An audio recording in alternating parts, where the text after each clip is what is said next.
Hi, everyone, and welcome to this episode of Ask a Death Doula. Do not forget that the Good Death Seminar Series is on now.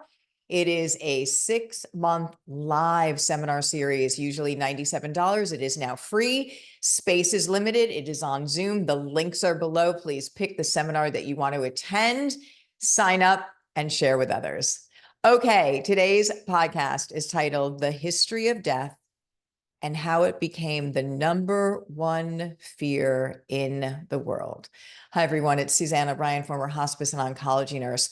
Now, I want to share with you that from the very beginning of my nursing career, when I would notice that there would be elderly that would be in the rooms of the hospital, not many people, and I'm being very, very gentle here, would come to see them. They would die alone in there, or there were elderly that would come in the hospital very advanced in their processes of disease, getting ready to have their end of lives, and families were panicking, and people were telling the doctors to do something and to fix this and to try another surgery. And there's got to be something you can do, even when somebody was 98 years old and had had the gift of living a very full, long life.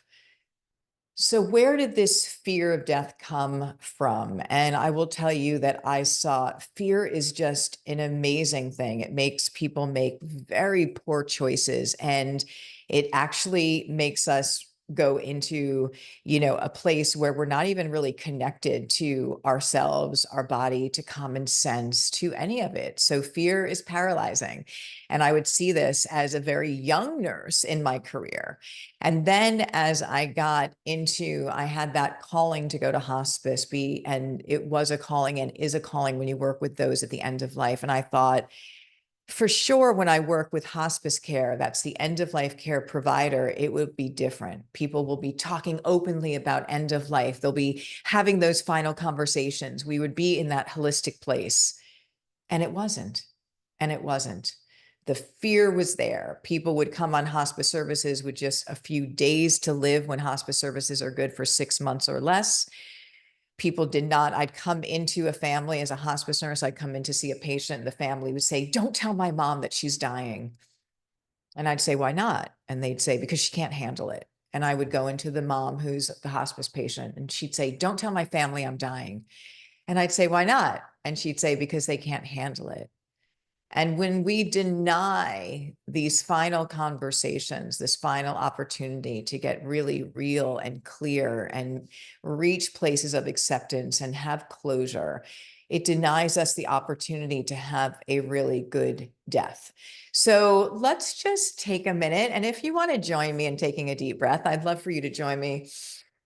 Taking a nice deep cleansing breath and getting grounded. I know this topic can be very hard for people, so I really want us to feel loved and supported in the exploration and the sharing here, because that's what it's about.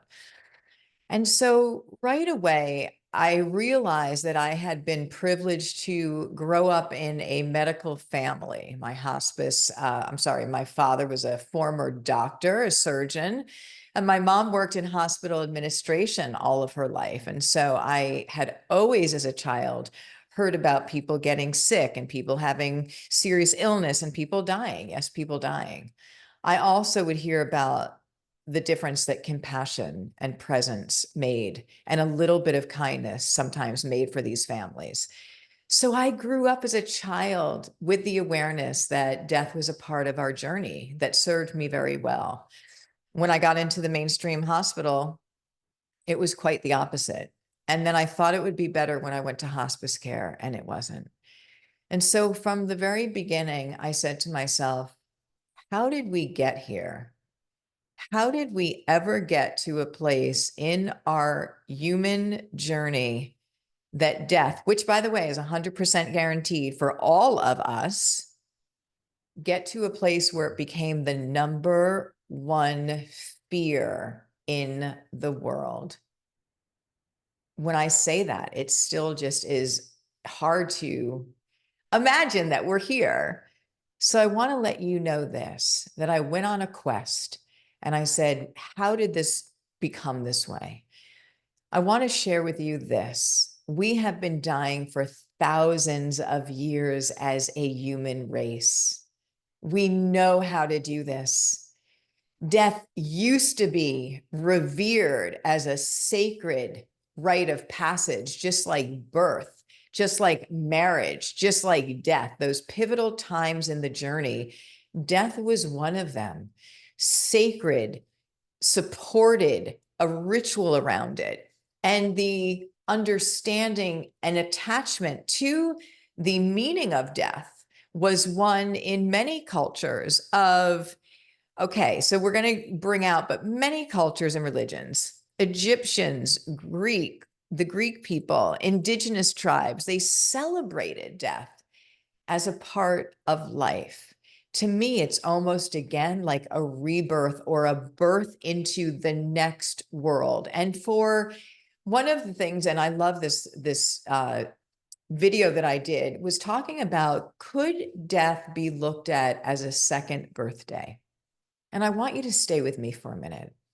And I know how difficult end of life is. I know that nothing is ever going to take place when we say goodbye to somebody that we love so much in their physical form. But do we have the meaning that we've attached to death at this very moment in our society all wrong? And I'm going to tell you, I think we do. What if death was actually a second birthday? What if it was a graduation to the next level, the level of that spiritual home that we're all a part of? By the way, what patients will share with me at the end of life.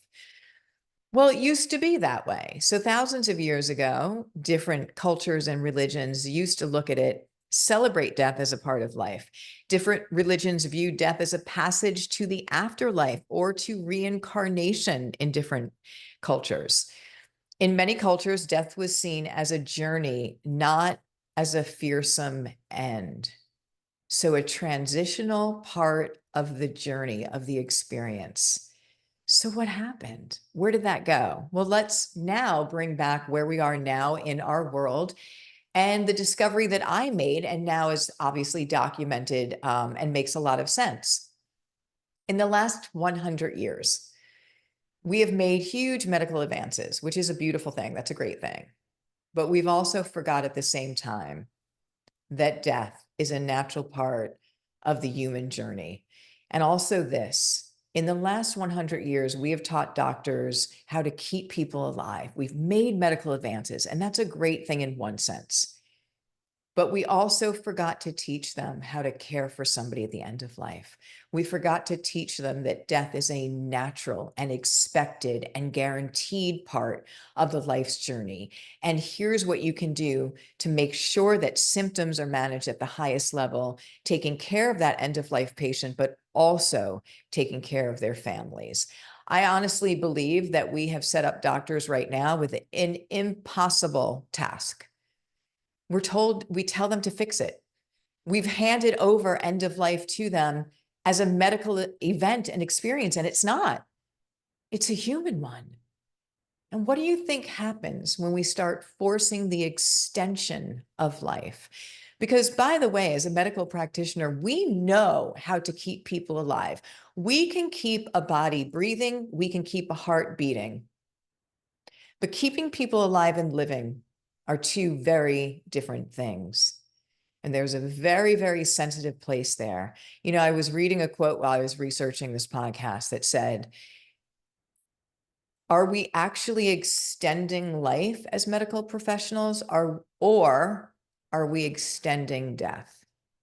And I'll tell you this, I've seen plenty of extensions of death. And by the way, when we start to get involved at a certain point, when there's no reversing a process, because death is guaranteed and natural, we can make that end of life experience so much more difficult for the patient and for the family.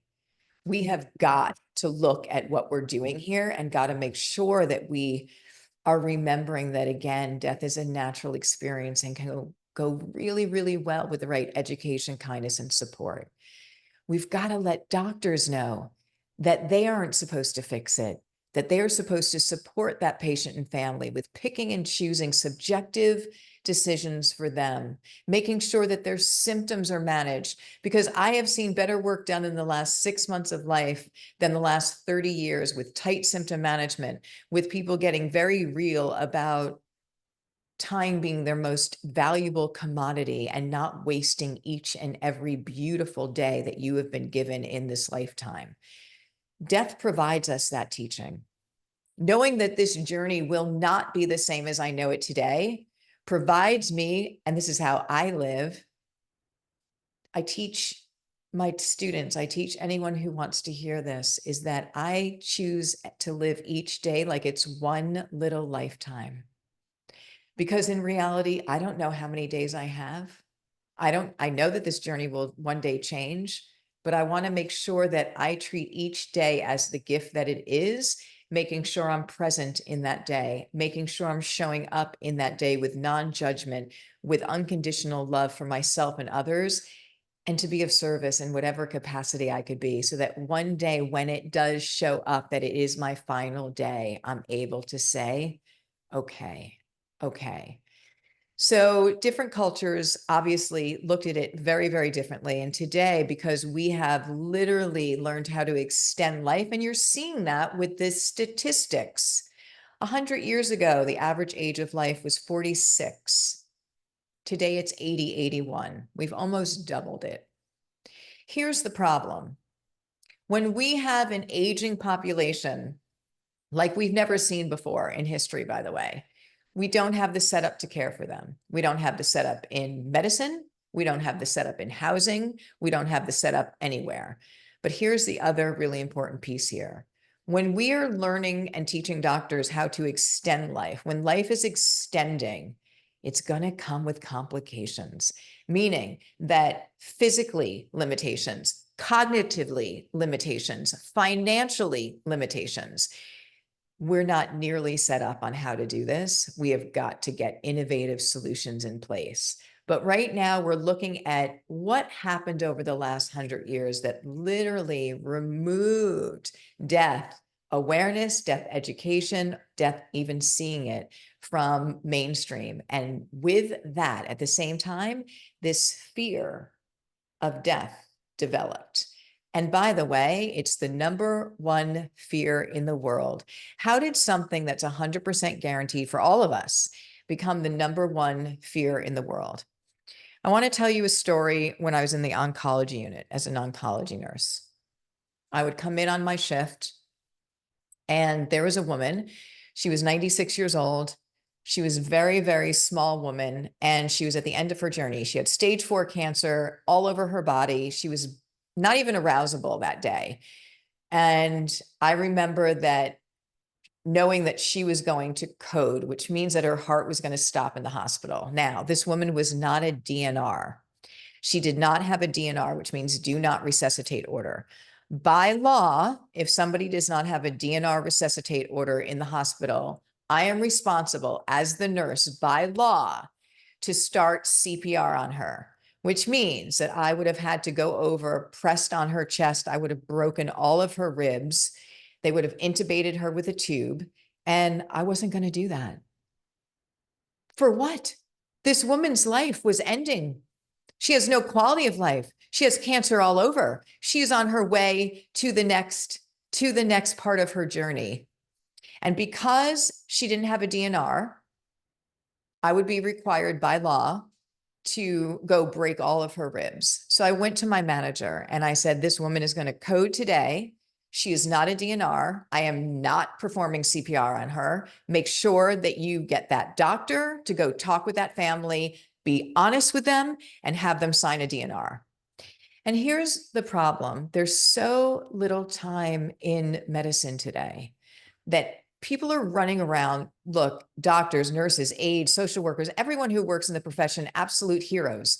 They're almost up against the impossible because they have so many patients to see. They have so little time. They have so much documentation that the minute you throw a kink into that routine, meaning I just put a kink into it, telling my manager I would not do this and that they have to go in and talk to her, that conversation is not a 5-minute conversation. We haven't taught doctors how to have that conversation. And it threw a kink into the schedule. But the doctor went in, had an honest conversation with the family. They signed a DNR. She had her end of life, and it was very gentle and beautiful. But here's the thing, that was a lucky moment. They're not all lucky like that. So there's a lot of work that we have to do. And in mainstream medical, again, we've handed this over to doctors as a medical experience end of life, that they are supposed to fix it, and it's not. There's many things we have to do to shift the culture. And this conversation is one of the main ones, because when I have this conversation with doctors, when I'm sitting there, we're talking about it. And then when I remind them that death is a human experience, it is not a medical one, they go, oh, wait a minute. No wonder it doesn't work. No wonder this is a mess. They're expecting us to fix it. It's not something that can be fixed. Death is not a medical experience. It's a human one. And we just forgot that. And by the way, having these skills and having this conversation and picking what we would want or not want way before we ever get there is one of the key components to having a good end of life. So that's where we are now with our medicine. And we have a crisis upon us. Now, I don't want to raise hysteria. That's not what we're here for. But this is what we are here for, is to make positive change. And wherever we can do something that can leave the world a better place because we were in it, that's what we're called to do. So looking where we came from, looking where we are now, and looking what we need to do to put in place for where we want to go. And that is completely a shift in perception and understanding how in the world we got to a place where death, by the way, that every one of us is going to experience, became the number one fear. But does it need to be? Of course it doesn't. So let's talk about bringing death back into the natural, sacred experience it was meant to be. We're going to talk about, I want to tell you about a story that I want to share with you about a woman who I was honored to care for. Now, this is how we reframe the narrative around death. The meaning right now that we attach to death is that of don't go near it, run from it, at all costs, do everything to avoid it. Let's change that narrative. And how we change that narrative is by talking honestly about it, learning the truth about end of life, not some story you heard, but the truth about and share with you is that this is such an important moment that we are honest about the truth about end of life and real stories from those at the bedside. So I told you before that my life completely changed the minute that I started working with hospice patients. In fact, the very first day I went out to see hospice patients, I knew I was in the exact place that I was supposed to be in my life. It was like a piece of puzzle fitting. And I said to myself that day when I got home, I remember being in the yard of my house and saying, that's how life works. This is how life works. It's not what do I think I should be doing.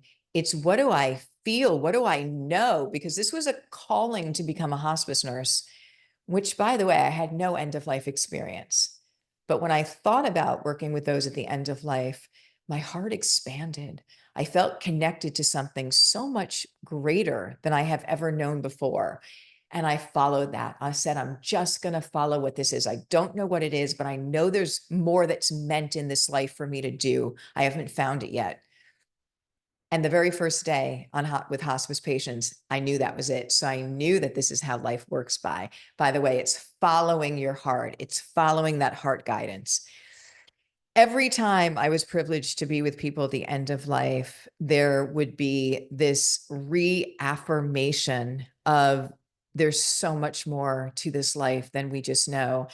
And it's just incredibly powerful about connection and love, and that we're all connected. And people at the end of life were saying so many of the same things, no matter what culture and religion. At the end of life, they were saying the same things. saying that we're all connected to one unconditional loving energy, that everything in their life was meant, even and especially the difficult things, were meant to teach them, to help them evolve to a higher state of being. And when people were saying the same things, this is the universal law. This is universal teachings, that there is no judgment, that we're all connected, that it's all about unconditional love. Wow. That time is your greatest commodity, and how you choose to spend it and who you choose to spend it with are the most important decisions that you will ever make. But I want to share with you a story in the oncology unit again. I remember I was working the Friday, Saturday shifts, Friday, Saturday, Sunday shift. So 3 days in a row, 15-hour shifts. And on Friday, a woman came in to the oncology unit because she had fractured her hip. She was 44 years old because she had gallbladder cancer, and she was getting chemotherapy that brittled her bones, and she had a hip fracture. So she came in with her sister. They were really petrified, in shock phase. And I knew to really try and build the trust with them and get her comfortable, was what I was supposed to do first. And so that Friday, we got her settled into her room, got her pain managed. And on Saturday, I was caring for her. By the end of the shift on Saturday, I moved her from the bed to just a turn and pivot to the bedside commode, which is a portable toilet, to the bed. It was just a one step and a pivot, and she was out of breath. And I said, Maureen, okay, do you want oxygen? She just got on the bed. I just said, breathe slow. Do you want some oxygen? She said no. She shook her head no. And it was that moment that both of us just knew. We didn't know exactly what was happening, but we knew something very serious was happening because she had no lung issues. And they told me the next day when I came in on Sunday to get report from the night nurse, they told me that night she had continued to breathe, shortness of breath, challenging. They did all this testing and found that she had blown a blood clot to her lung, a pulmonary emboli to her lung, which is not a good thing. She also told me, the nurse, she said that when they told Maureen that she had a pulmonary emboli, Maureen said that Suzanne is going to be really mad about this. And she knew, and I just knew in that moment that she knew how much that I had loved her, because you fall in love with your patients all of the time.